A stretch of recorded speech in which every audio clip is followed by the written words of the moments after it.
heard many stories of famous and notorious characters of that period.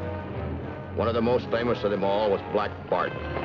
Working alone and on foot, he held up 27 coaches, and for 9 long years in the 1880s baffled the smartest detectives in California.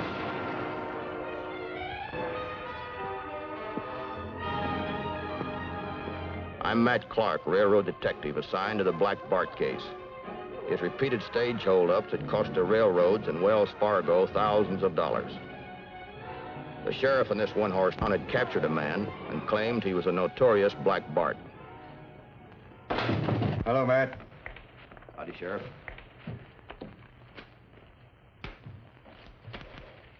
Looks like you made the papers. I'm swearing to you, I'm not Black Bart. Sure, the sheriff caught me sticking up a stagecoach, but I'm not guilty of all these other robberies. I suppose you deny you didn't have this over your head when I caught you. Well, there's no denying that this is a trademark of Black Bart. But I got good reason to believe this man's telling the truth. Black Bart's always worked alone. When you picked up this man, he had a gang with him. And another thing. He used a pistol instead of a sawed-off shotgun. If you want more proof, why don't you talk to that Wells Fargo detective from San Francisco named Harris? Bob Harris? That's right. Got in town this morning. Just left here after having a talk with Black Bart. Where's he stopping? Over the hotel. Please believe me, I'm not guilty of these holdups. I don't think you are either.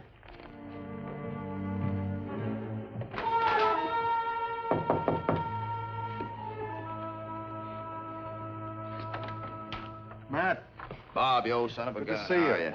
Thought you'd be around when you heard I was in town. Yeah, the sheriff said you'd paid a little visit over to his office. The man he's holding there is not Black Bart. Did you tell him that? I told him I couldn't swear he was a man. Come on, sit down. Look, Bob, there's no detective on the West Coast that knows more about Black Bart than you do. You could have convinced him of that. Why didn't you? Take advantage of all the free publicity, that's why. As soon as Black Bart reads those headlines, he'll want to pull another job, just to show us how wrong we are. What do you expect him to do? Send you a timetable? The next best thing. Maybe we can send him one. Yeah? I'm listening. Bart's pulled 26 robberies so far, most of them between Wairika and Sonora. You think he'll take that route again? He might, if we make the payload attractive enough. There's only one hitch in that, Bob. If he sees mugs like yours and mine riding the coach, he'll never step out of the bushes. You got me there. Did you ever think of using a woman? Never have. What could a woman do? She wouldn't arouse suspicion, and I've got just a girl. Trained head and a cool observer.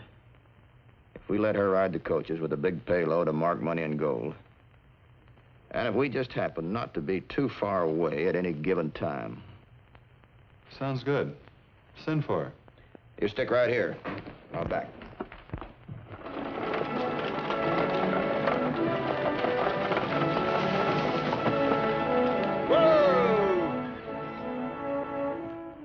Mrs. Stritch has coffee and beans inside the station, folks. We'll be here about half an hour.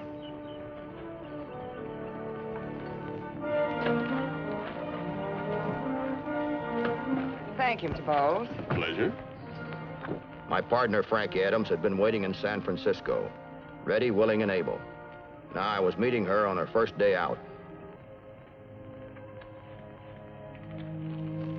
Care to join me for some nice cold lemonade, Miss Adams? Oh, no, thank you. I think I'll stretch a bit. As you wish, my dear.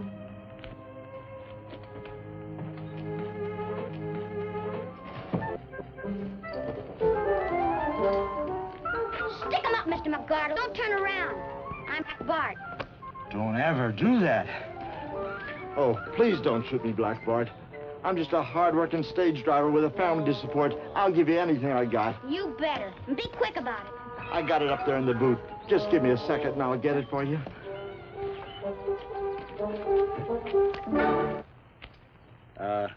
Is this what you want, Black Bart?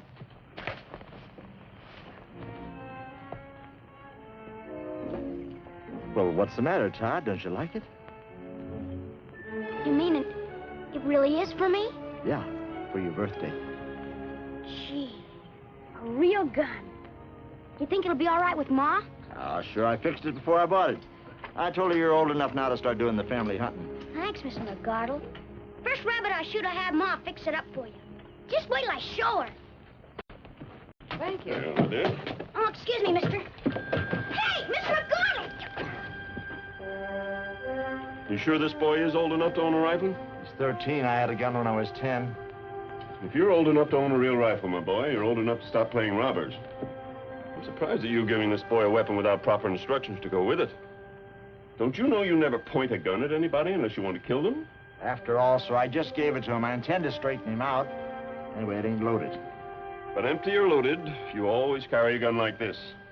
If it should be accidentally discharged, the bullet will go into the ground. Here, let's see your... Golly, mister. Sure know a lot about guns. I don't think we ought to bother the gent anymore, Todd. I'll come back tonight and teach you how to shoot it. Now run along and show your mom your new present. I'm ready to leave.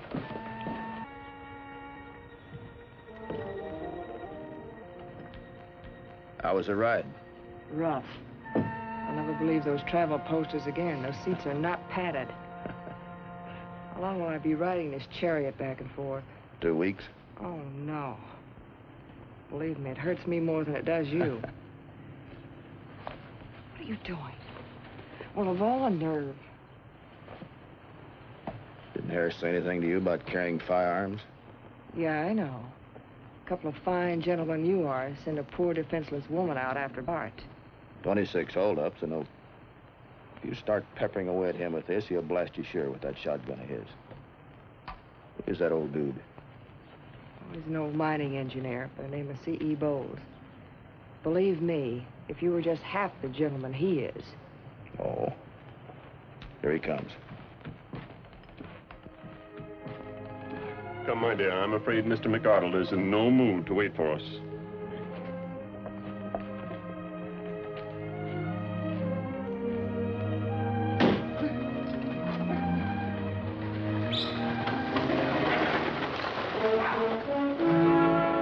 That's the way it was going to be for almost 2 weeks. Frankie riding the stages back and forth with the payroll from the mines. But nothing happened. So on the next Thursday, we made arrangements for a big payload of marked money to go through. We made sure the news of the shipment got around. It was a Thursday, the 4th of November, 1883. I rode a trail that paralleled the main stage road, expecting to make a check with Frankie at the Clear Springs way station.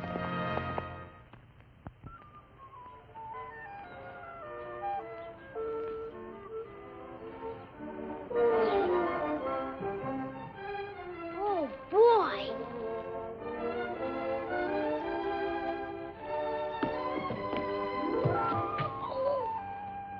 Ooh. Ooh.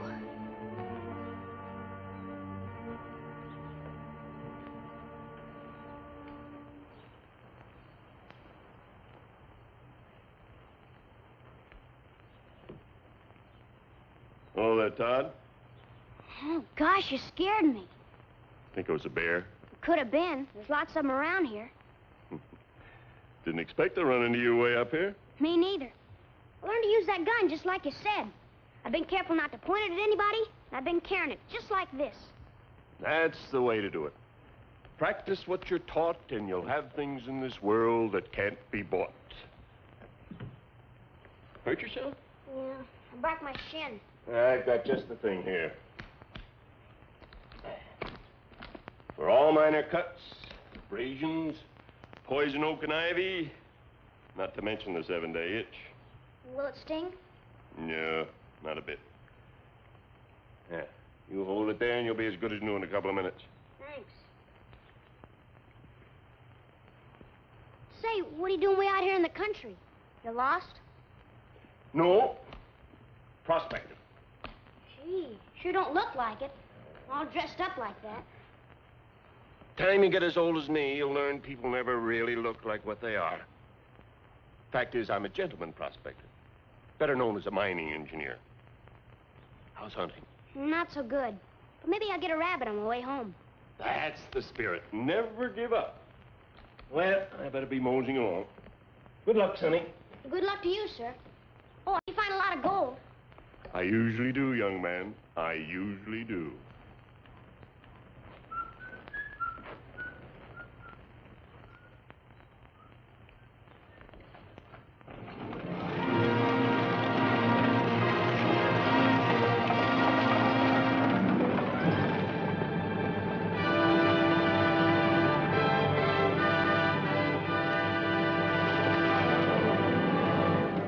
up there, driver. Throw down your gun. Now the box. I can't. It's tied off in the back boot. Set the brake and tie off the rein.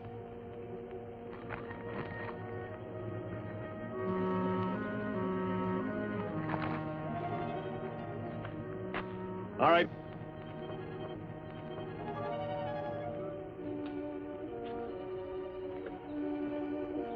Keep your purse. It's not my habit to rob or hurt the ladies. Take that rock and put it under the back wheel. Go on. All right, driver, get down. Now get the box.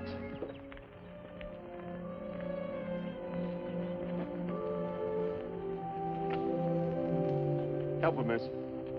Go on. Sit it over here. All right, driver, back on the seat. In the coach, miss.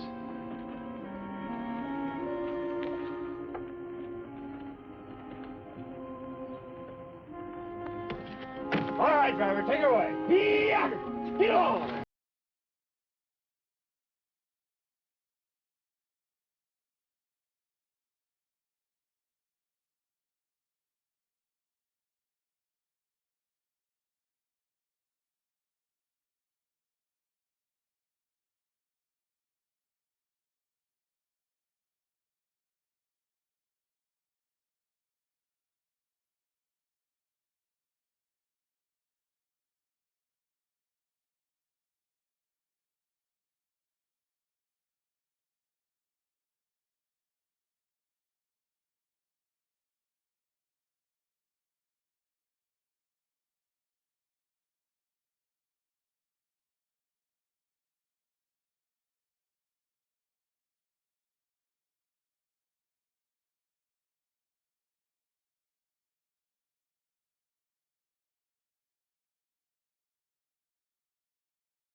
Black Bart held us up.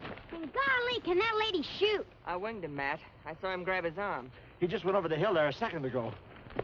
Horseback? No, a foot. He probably has a horse hidden on the other side. You get back to town and scare up a posse. Be careful, he's got a shotgun. Now.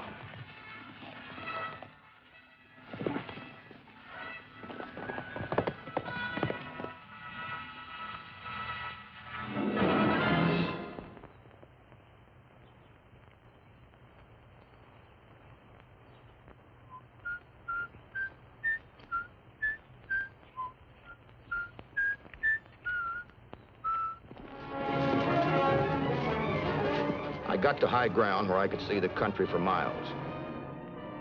I was looking for a man on horseback, and that's where I made my mistake. I never figured a man would work entirely on foot without a horse hidden somewhere for a getaway.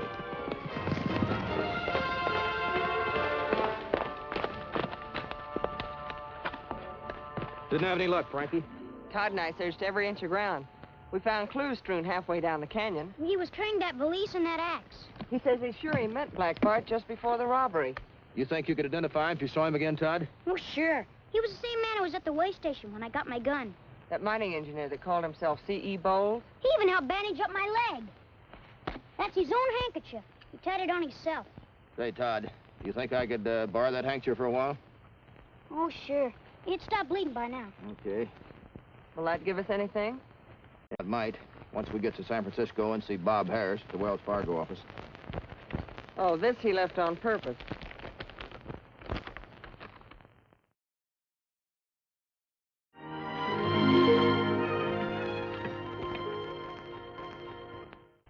This makes me sure it's Bart.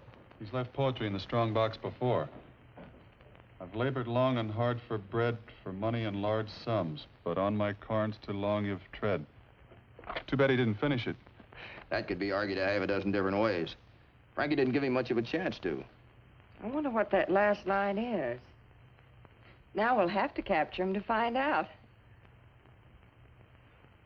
As long as we can't find a man by the name of C.E. Bowles, I've got a hunch that this is our strongest clue. What do you think of that mark in the corner of the handkerchief?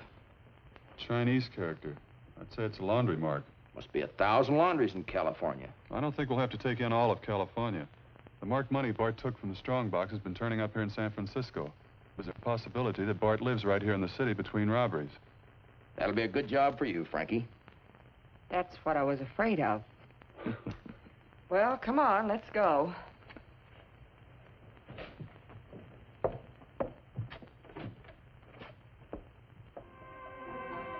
For the next 3 days, Frankie tramped up and down the hills of Chinatown, calling on one laundry right after another.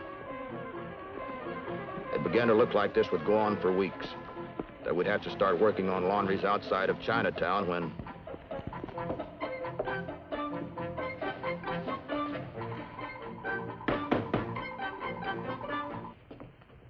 Hello, Missy. You got laundry ticket?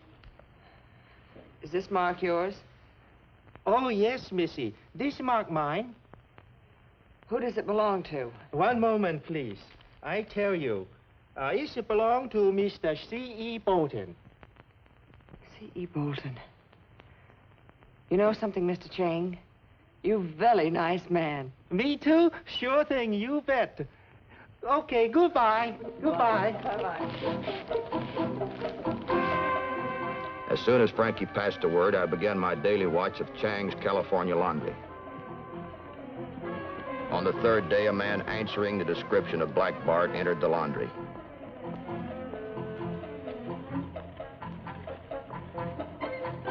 Well, there it is. Very good. One moment, please. I get for you. I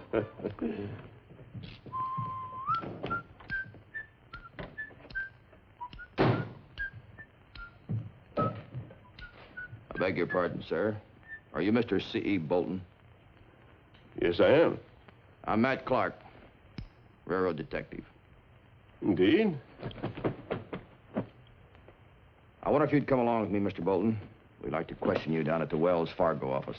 I'm a mining engineer, you know. Would this have something to do with my latest shipment of gold? Yeah, I'm afraid so, but I doubt if it was your gold. This is all very highly irregular, of course.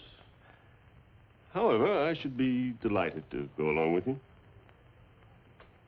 Chang, this man's trying to rob me. Stop it!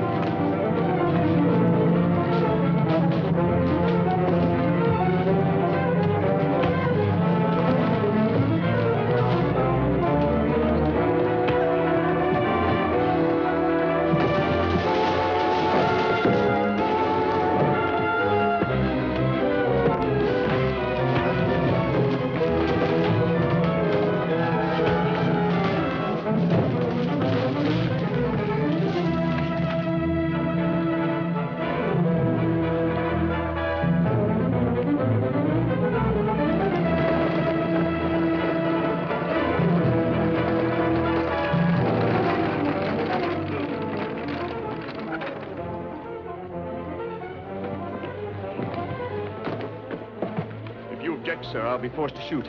Now, let's get out of here as fast as possible. Chang wasn't a criminal. He was just helping out a friend.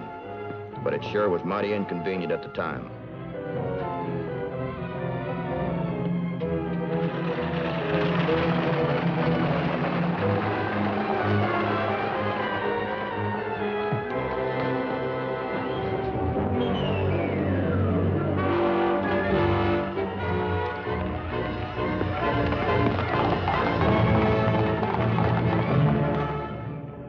Bart turned into town and tried to get away on foot, he might have made it.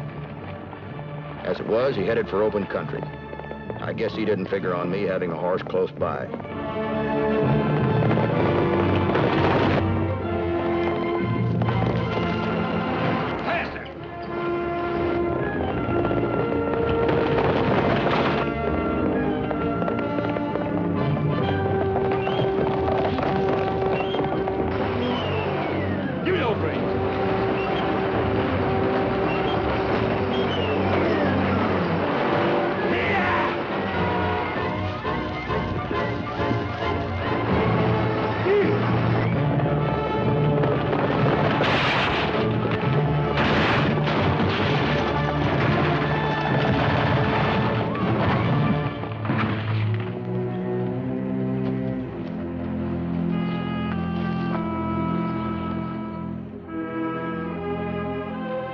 Black Bart wasn't dead. He wasn't even injured. It'd take a lot more than a wagon accident to hurt a tough robber like him. Come on, Bart, admit it and get it over with. When I shot at Black Bart after the robbery, he grabbed his left arm. Would you mind rolling up your sleeve, please? Not at all, not at all. I told the laundryman to have that button fixed. How did you get that? Scratched it on a nail. Pardon me. Would you mind repeating after me? Throw down that box. Throw down that box. Come on in, Mac.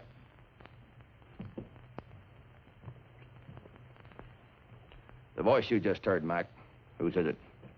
I just heard the voice of Black Bart, Mr. Clark. It was the last man who said, throw down the box. That's all, Mac, thanks.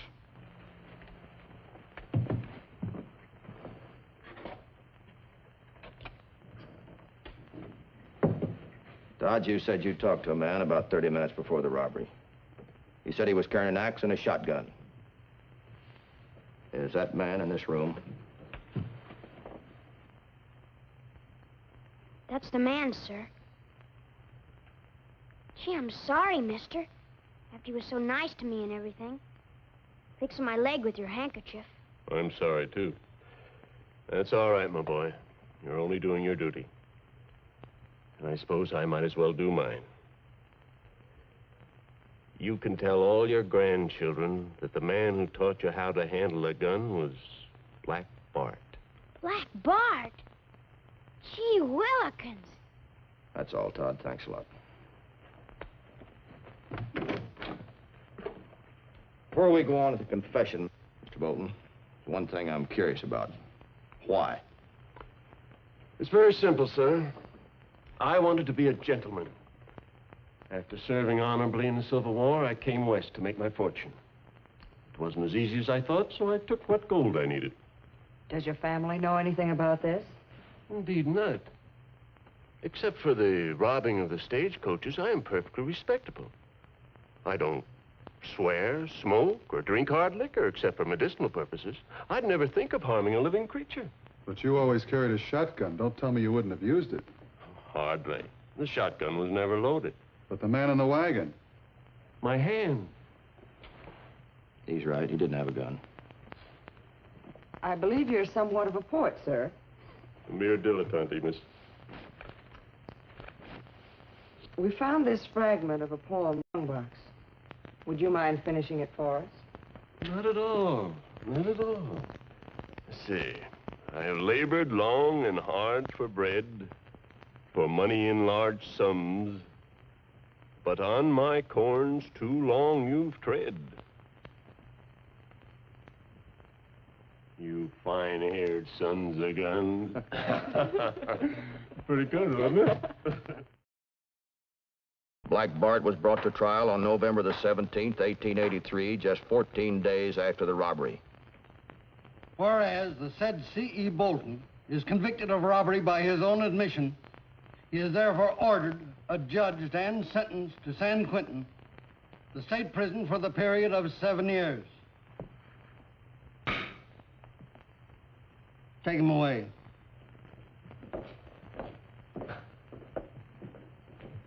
Too bad he didn't stick to writing poetry instead of robbery, eh, Judge? It's all according to taste, Mr. Clark. Frankly, had he been accused of writing verse instead of robbing coaches, I'm afraid I might have had to give him life.